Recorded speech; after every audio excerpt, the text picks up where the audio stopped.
Welcome to this YouTube video about the Breakthrough Summit where more than 900 First Nations women are meeting in Canberra. We've heard about the incredible experience June Oscar, the Aboriginal and Torres Strait Islander Social Justice Commissioner and a Bunuba woman from the Kimberley, has had while developing the Waiyani Utangani Women's Voices program. We also know that she consulted more than 2,000 Indigenous women across the nation to identify their greatest needs and aspirations.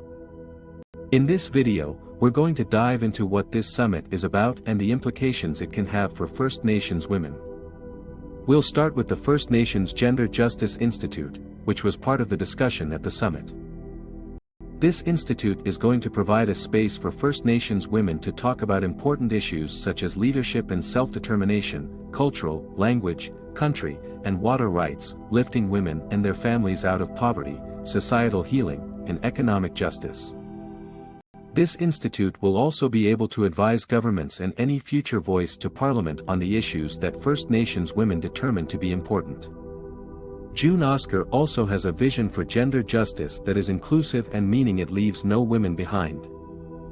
The Waiyani Utangani report found that Indigenous women are managing the social health and well-being of the First Nations communities largely through unpaid and unrecognized work. Opening up the doors to conversations and policies based around gender justice would increase the freedom of First Nations women to have their voices heard and imagine something beyond just caring for others.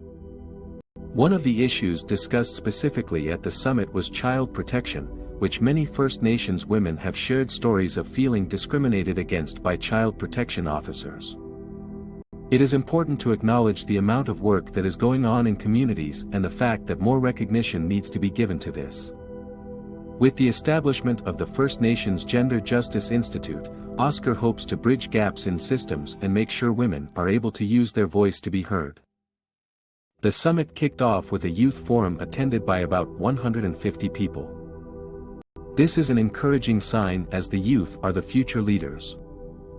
It is important for both the older generations to learn from the younger ones but also to provide guidance as well. As we look towards the challenges that First Nations communities and women face, the Waiyani Utangani National Summit is taking a first but an essential step forward in bringing real change. This summit is an important first step in recognizing these women and their incredible work. It provides a platform for these incredible First Nations women to really have access to a space to discuss the issues that affect their communities and their day-to-day lives. While the results of the summit are yet to be determined, this is an invaluable opportunity for First Nation female leaders to come together and continue having the important conversations, and pushing forward on the issues is of key importance. This is an incredible chance for First Nations women to take back their knowledges and have their say on what matters to them. To conclude, this powerful summit is bringing forth a unique opportunity for First Nations women to voice their stories and experiences and to have a powerful space to discuss these issues. By investing in these conversations and being a part of these initiatives, we are opening up the doors to a more equitable society and advancing gender justice.